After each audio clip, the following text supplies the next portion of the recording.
कल इमरान खान को international media ने कवरेज दी और पाकिस्तान का भी सारा मीडिया जो है इमरान खान साहब को दिखा रहा था। हज़ारों की तादाद में लोग जो हैं वो उनके साथ थे। जुडिशल कम्प्लेक्स का जैसे दरवाज़ा खुला और उसके ऊपर फिर राणा सनाउल्लाह साहब ने कल भी प्रेस कॉन्फ्रेंस करके कहा कि जी हम मुकदमा दर्ज करने जा रहे हैं। आज दोबारा उन्होंने इस्लामाबाद में प्रेस कॉन्फ्रेंस की है। वो आपके सामने रखेंगे। इलेक्शन के हवाले से सुप्रीम कोर्ट का फैसला आज सुना दिया गया है। 3 जजेस 3-2 के तनासब से ये फैसला आया है। अब पीडीएम जमातें और जो वफाकी वज़ीर कानून हैं आज़म नज़ीर तारड़ साहब, वो क्या करने जा रहे हैं। जैसे कि हमने पहले भी आपको कहा था कि इलेक्शन तो 90 दिन के अंदर ही होंगे। आइन में ये बिल्कुल वाज़िया है कि असम्बलियों की तहलील के बाद जो है वो इलेक्शन 90 दिन के अंदर होने हैं। कोई हैंकी-बैंकी, कोई जो है रीज़न्स बनाकर जो है पेश नहीं की जाएँगी। कोई बहुत ज़्यादा वर्स्ट सिचुएशन हो मुल्क में, तो फिर इलेक्शन जो है वो मुलतवी किए जा सकते हैं। तो ऐसी कोई भी वर्स्ट सिचुएशन इस टाइम पाकिस्तान में नहीं है और पाकिस्तान में जो माशी इस्तेहकाम है वो इलेक्शन के बाद ही आएगा और ये तमाम लोगों को पता है। बेशक वो इलेक्शन लड़ना चाहें या ना चाहें, बहरहाल तमाम रियासती अदारों को, हर बंदे को पता है कि पाकिस्तान में इस्तेहकाम जो है वो इलेक्शन के बाद ही आएगा। तो बहरहाल अब अदालतों की तरफ से फैसला दे दिया गया। अदालतों ने क्या रिमार्क्स दी, सदर ने जो इलेक्शंस की तारीख दी थी उसके हवाले से सुप्रीम कोर्ट ने क्या कहा है, गवर्नर हजरात जो हैं पंजाब और केपीके के उनको क्या ऑर्डर किया गया है और हम पीडीएम जो जमातें हैं उनकी तकरीबन बत्ती जो है बुझ चुकी है। ये आपके सामने रखेंगे। फराह गोगी को लाहौर एफआईए ने जी इंटरपोल के जरिए वापस लाने का फैसला कर लिया है और फराह गोगी को जी इंटरपोल के जरिए पाकिस्तान लाया जाएगा। जैसे कि फराह गोगी ने पूरे पाकिस्तान का जो है वो खजाना लूट के भाग गई है और बेबुनियाद केसेस हैं और कुछ भी नहीं है इन केसेस में जो फराह गोगी के ऊपर बनाए गए हैं। अगर चलें कहें जी कि कुछ केसेस हैं भी उनके ऊपर, तो उनको अब इंटरपोल के जरिए पाकिस्तान लाया जाएगा। लेकिन जो यहाँ जिनके ऊपर यहाँ 17 से 25 अरब रुपए के मनी लॉन्ड्रिंग के केसेस थे उनको हम वज़ीर आज़म बना देते हैं। नवाज शरीफ साहब को 50 रुपए के स्टाम्प के ऊपर हम बाहर भेज देते हैं। अरबों रुपए की जो है मनी लॉन्ड्रिंग्स की हुई हैं और हम तो जो है वो ज़लज़ला ज़दगान का पैसा जो है वो हड़प कर जाते हैं और फिर उसको दोबारा शरीफ फैमिली के अकाउंट्स में भेज देते हैं। तो वो लोग आज़ाद फिर रहे हैं। अब बहरहाल इंटरपोल के ज़रिए फराह गोगी को वापस लाया जाएगा। इसकी भी तफ़सीलात आपके सामने रखेंगे। अब इमरान खान साहब ने सुप्रीम कोर्ट के फैसले को वेलकम किया है। अब पाकिस्तान में होने क्या जा रहा है? क्या ये जो पीडीएम जमातें हैं ये इलेक्शंस की तरफ जाएँगी? क्या इनको अब कोई रास्ता नहीं नज़र आ रहा है और ये क्या कर सकती हैं? अब ये कौन-सी वारदात डालने जा रहे हैं? क्योंकि इनको पता है कि इलेक्शन में तो हमारी मौत है, हमें तो तबाही हो जाएगी, हमारी तो 35-40 साल की जो सियासत है वो बिल्कुल उसका धरम-तख्ता हो जाएगा। तो अब ये नई कौन-सी वारदात की तैयारी कर रहे हैं, ये आपके सामने रखेंगे। अस्सलाम वालेकुम, आप यूट्यूब चैनल देख रहे हो, मेरा नाम है अब्दुल रहमान। आज 1 मार्च है। इससे पहले अगर आप लोगों ने चैनल को सब्सक्राइब नहीं किया तो रेड बटन को प्रेस कर लें और बेल आइकॉन को भी प्रेस कर लें ताकि लेटेस्ट अपडेट्स आप लोगों को मिलती रहें और ये जो हमारा ताल्लुक है ऐसे ही जुड़ा रहे। सबसे पहले जी सुप्रीम कोर्ट ने जो कहा है, आज फैसला सुनाया है, उसमें उन्होंने क्या कहा है, पंजाब और केपीके में 90 रोज में इलेक्शन करवाए जाएंगे। 5 रुकनी बेंच ने 3-2 के तनासब से फैसला दिया। Justice Pakistan justice Munib Akhtar justice Mohammad Ali Mazhar ने अक्सरियती फैसला जो है वो दिया है, जबकि जस्टिस जमाल मंदोखेल और जस्टिस मंसूर अली शाह ने इख्तलाफी नोट दिया है। ये उन दोनों जजेस की तस्वीरें हैं जी, जिन्होंने इख्तलाफी नोट दिया है कि नहीं जी ये जो आज खुद नोटिस है ये नहीं लेना चाहिए था इस केस के ऊपर और इनका मतलब ये था कि शायद इलेक्शन जो है वो 90 दिन के अंदर नहीं होने चाहिए थे। और अब पाकिस्तान में जी इस टाइम निज़ाम की जंग चल रही है और एक निज़ाम जो है वो अवाम की हमायत में है और एक निज़ाम जो है वो अशराफिया की हमायत में है। जो निज़ाम तो अवाम की हमायत में है वो तो बहुत निचले तबके के ऊपर है और उसका तकरीबन सारा का सारा जो इन्हिसार है वो अवाम के ऊपर है और एक निज़ाम जो है वो सिर्फ़ और सिर्फ़ अशराफिया को बचा रहा है। तो ये बहरहाल 2 जज हज़रात हैं हमारे मोअज़्ज़िज़ जज साहब, इन्होंने कहा है कि नहीं जी इलेक्शन जो है वो 90 दिन के अंदर नहीं होने चाहिए थे और मुल्क जो है वो इस तरह की बहरानी कैफ़ियत में मज़ीद आगे बढ़े। ठीक है, कोई मसला नहीं है, हमारा दाल-पानी चल रहा है, हमें जो है करोड़ों रुपए मिल रहा है, हमें प्रोटोकॉल्स मिल रहे हैं, हमारी लग्ज़री गाड़ियाँ भी चल रही हैं, हमारे लिए सब कुछ ओके है तो पाकिस्तान ओके है। गरीब बंदा बेशक मर जाए, दफन हो जाए, गरीब बंदे को बेशक जो है रोटी नहीं मिल रही, इट्स ओके। गरीब बंदा जो है वो अपने बच्चों को भूखा नहीं देख सक रहा, गरीब बंदा जो है भूख की वजह से खुदकुशियाँ कर रहा है, तो कोई मसला नहीं है। पाकिस्तान जो है वो बिल्कुल ठीक चल रहा है। तो बहरहाल ये उन्होंने कहा है कि जी 2 जो जजेस हैं इन्होंने कहा कि नहीं जी पाकिस्तान में जो है ये जो आज खुद नोटिस लिया गया इलेक्शन के हवाले से ये नहीं लेना चाहिए था और हम जो है इख्तिलाफी नोट देते हैं। बहरहाल फिर भी फैसला जो है मंजूर हो गया है और चीफ जस्टिस ऑफ पाकिस्तान ने फैसला दिया है। 3 जज थे उनके साथ, 5 रुकनी ये बेंच था क्योंकि 2 जजेस तो पहले ही जो हैं वो अपने उसके ऊपर ही अलग हो गए थे, तो वो उनका तो कोई मसला ही नहीं है। तो 5 रुकनी ये बेंच था जिन्होंने ये पूरा केस सुना, उसकी हियरिंग सुनी, तो उसके हवाले से 2 जज अगर नहीं भी कह रहे तो 3 जजेस का तो फैसला बिल्कुल ठीक है। तो और वही माना जाएगा क्योंकि जस्टिस साहब हैं और ये नहीं हो सकता कि जी उनका फैसला नहीं माना जाएगा, सुप्रीम कोर्ट का फैसला है।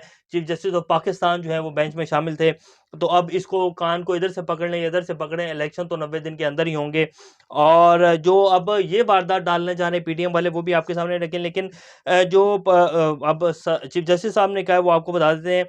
अदालत ने सदर मुमलिकत को इलेक्शन कमीशन से मुशावरत करके पंजाब, जबकि केपीके में गवर्नर को इलेक्शन कमीशन से मुशावरत करके इलेक्शन की तारीख देने का हुक्म दिया है।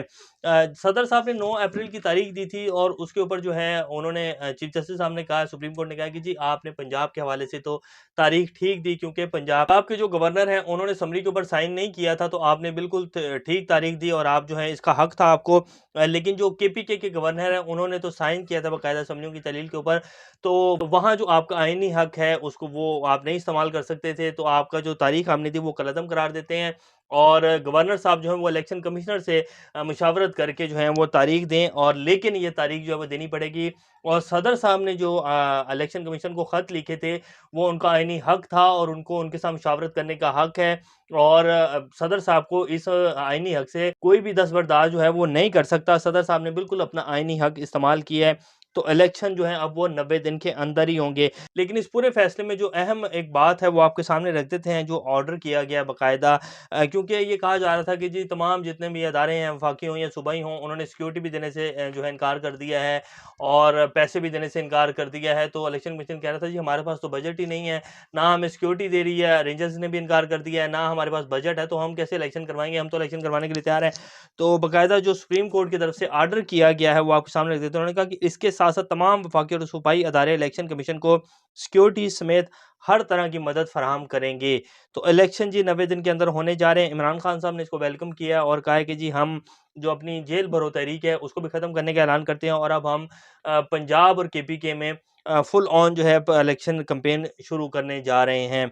अब आपको बता देते हैं कि जी वफाकी वज़ीर कानून और अब पीडीएम जमातें जो हैं वो इसको किस तरह देख रही हैं फैसले को। बेसिकली तो उनकी बत्ती बुझ चुकी है। उनकी जितनी कोशिशें थी, एक तो उन्होंने अपने आप को भी ज़लील और रुसवा किया आवाम के सामने, फिर मुल्क को भी जो है मज़ीद तबाही की तरफ धकेला इलेक्शन को ना करवा के, और इलेक्शंस को आगे ले जाने की कोशिश में मुल्क में मज़ीद तबाही आई। उससे भी उनकी जो है वो नफ़रत में इज़ाफ़ा हुआ, लोग उनसे और ज़्यादा मुतनफ़र हुए। फिर अब दोबारा जो है वो इलेक्शन की तरफ ही अगर मुल्क जा रहा है, और उनको जो है कंधा भी नहीं मिल पा रहा है, उनको जो है एस्टेब्लिशमेंट की सीधे लफ्ज़ों में कहा जाए तो मदद भी नहीं मिल पा रही है, तो अब उनके हाथ में तो कुछ भी नहीं आया सवाए ज़लालत और रुसवाई के, और आना भी यही था इनके हाथ में, क्योंकि जनरल बाजवा साहब के ये कंधे के ऊपर चढ़ कर आए थे, और अब ये कह रहे हैं कि जी जो है एस्टेब्लिशमेंट का लाडला जो है वो इमरान खान है। तो असल में लाडले तो नवाज शरीफ साहब, इनकी फैमिली, मरीम नवाज शरीफ साहब हैं, क्योंकि ये जो मर्जी बयान दे लें, ये जो मर्जी कह लें, ये जिस तरह मर्जी जो है अदारों के ऊपर तनकीद कर लें, इनके कहने से कुछ फ़र्क नहीं पड़ता है। इमरान खान अगर छोटी सी बात भी कह दे तो पूरे का पूरा निज़ाम जो है वो हरकत में आ जाता है, और केसेस और एफआईआर और जिस तरह का जो है वो वारदातें डाली जा सकती हैं, डाली जाती हैं। तो अब जो है वो ये जो वफाकी हुकूमत है उन्होंने कहा है कि जी इलेक्शन अस्कुद नोटिस जो है वो 4-3 से मुस्तरद हो गया है। अब 4-3 से मुस्तरद इस तरह हुआ है कि 2 जजेस ने तो 7 रुकनी बेंच था, तो 2 जजेस तो पहले ही इस बेंच से अलहदा हो गए थे, और उसके बाद फिर 2 जजेस जो आज इन्होंने कहा कि जी ये 3-2 का जो ट्रांसफर से फैसला आया, और उन्होंने इख्तिलाफी नोट दिया कि जी अस्कुद नोटिस नहीं लेना चाहिए था, तो 2 जजेस का आज फैसला था, तो उन्होंने इस वजह से जो है वो कह दिया कि जी 4 और 3 का जो है वो फैसला आ गया है, तो ये अस्कुद नोटिस जो है वैसे ही ख़त्म हो गया है। तो इलेक्शन का जो फैसला आया है सुप्रीम कोर्ट का, ये तो ऑटोमेटिकली ख़त्म हो गया, इसकी कोई अहमियत नहीं है। ये अब वफाकी वज़ीर कानून जो हैं वो आज़म नज़ीर तारड़ साहब, उन्होंने मीडिया से गुफ्तगू करते हुए कहा है, और कह रहे हैं कि जी हम इस फैसले के ऊपर नज़र-ए-फ़ानी की अपील जो है वो दायर करेंगे कि जी दोबारा इस फैसले के ऊपर नज़र-ए-फ़ानी की जाए। क्या जो नज़र-ए-फ़ानी की अपील होगी उससे दोबारा कोई फैसला चेंज हो जाएगा? तो ऐसा नहीं हो सकता। असम्बलियों की जो तहलील है वो बिल्कुल आईनी तरीके से हुई है, और आईनी तरीके से तहलील होने के बाद असम्बलियाँ 90 दिन के अंदर इलेक्शन होना है। जज फैसला दे या ना दे, ये आइन में लिखा गया है, या तो आइन को चेंज करें या फिर 90 दिन के अंदर इलेक्शन करवाना है। इससे कहीं इधर-उधर नहीं जाया जा सकेगा। ये जितना मर्ज़ी ज़ोर लगा लें, जितनी मर्ज़ी कोशिशें कर लें, हाँ, कोई नया तजर्बा ना किया गया, कोई आइन को ही ना तोड़ दिया गया, आइन ही लपेट कर जो है वो साइड पे ना रख दिया गया, फिर कुछ नहीं कहा जा सकता। लेकिन जब तक आइन मौजूद है तब तक तो 90 दिन के अंदर ही इलेक्शंस होने हैं। अब राणा सनाउल्लाह साहब जी उन्होंने कहा कि जी हम इमरान खान साहब का अदलिया पर हमला हमला नाकाबिले बर्दाश्त है। जुडिशल कम्प्लेक्स हमला केस में इमरान खान की गिरफ्तारी की पूरी कोशिश करेंगे। 29 लोग गिरफ्तार कर लिए और 200 लोग नामजद हैं। राणा सनाउल्लाह साहब ये पिछले 8-9 माह से बात करेंगे जी हाँ, आज हम इमरान खान को गिरफ्तार कर लेंगे, हम अब कर लेंगे, हम ये कर लेंगे। और हकीम राणा सनाउल्लाह साहब भी मशहूर हुए थे, तो अब तक तो वो गिरफ्तार कर नहीं पाए हैं। और बाकी रहेगी बात कि कल देख ही लिया है कि इमरान खान जब अदालतों में पेश हुए तो उनके साथ आवाम कैसे थी। और मजमूम कोशिशें इन्होंने बहुत की हैं इमरान खान को गिरफ्तार करने की, लेकिन कर नहीं पाए हैं। और देखते हैं कि अब राणा सनाउल्लाह साहब वाकई गिरफ्तार कर लेते हैं या सिर्फ गीदड़ फपकियां ही मार रहे हैं। अब बात कर लेते हैं जी फराह गोगी को जो है वो लाहौर एफआईए ने साबिक खातून अव्वल की दोस्त फराह गोगी को पाकिस्तान लाने के लिए इंटरपोल से रब्ता करने का फैसला कर लिया। एफआईए ने वजारत दाखिला से इजाज़त मांग ली है। फराह गोगी को इश्तिहारी करार देने के लिए अदालत से रेड वारंट हासिल किए जाएंगे। फराह गोगी के खिलाफ एंटी मनी लॉन्ड्रिंग एक्ट के तहत मुकदमा दर्ज किया गया है। स्टेट बैंक की हिदायत पर यह मुकदमा दर्ज किया गया था। अब जी फराह गोगी जो हैं उनको पाकिस्तान जो है वो लाने की कोशिश की जा रही है। उनके ऊपर जितने भी पहले मुकदमे हुए थे, जो इन्होंने एक फेक मुकदमे बनाए थे, उनमें से तो उनको क्लीन चिट मिल गई थी। अब दोबारा कह रहे हैं कि जी मनी लॉन्ड्रिंग का खदशा है कि इनके अकाउंट से जो है मनी लॉन्ड्रिंग हुई है और स्टेट बैंक के कहने के ऊपर ये मुकदमे दर्ज किए गए हैं। तो अब एफआईए जो है उन्होंने अदालत से रेड वारंट लेकर इंटरपोल के जरिए मरीम नवाज शरीफ साहब को वापस लाना है। तो काश इसी तरह नवाज शरीफ साहब को भी वापस लाया जाता, काश इसी तरह जो पाकिस्तान में मनी लॉन्ड्रिंग हुई है उन लोगों को भी इसी तरह पकड़ कर अंदर किया जाता। लेकिन अब बात ये है कि ये लोग लाडले हैं और इनको प्रॉपर जो है इमदाद हासिल है हैंडलर्स की तरफ से। और अब ये जो है कुछ भी कर सकते हैं, ये इंटरपोल के ज़रिए किसी को भी ला सकते हैं।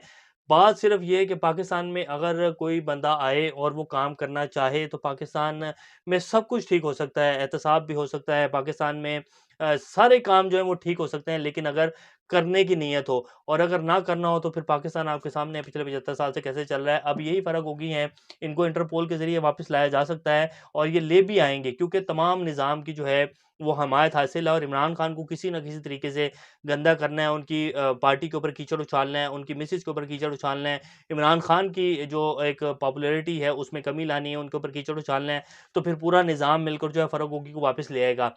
और अगर नहीं लाना होता है तो फिर जो है वो नवाज़ शरीफ साहब आपके सामने ही हैं, वो 3.5 साल से दवाइयाँ लेके गए हैं, वो इश्तिहारी हैं। और अब ये कहा जा रहा है नवाज़ शरीफ साहब की तरफ से कि जी मुझे क्लीन चिट दी जाए कि मैंने जो है गिरफ्तारी नहीं देनी है और मैंने जो है बिल्कुल सीधा-सीधा, बल्कि मुझे जाकर जो है बिल्कुल सीधा-सीधा प्राइम मिनिस्टर की कुर्सी के ऊपर बिठा दिया जाए। तो ये उनकी ख्वाहिशात हैं।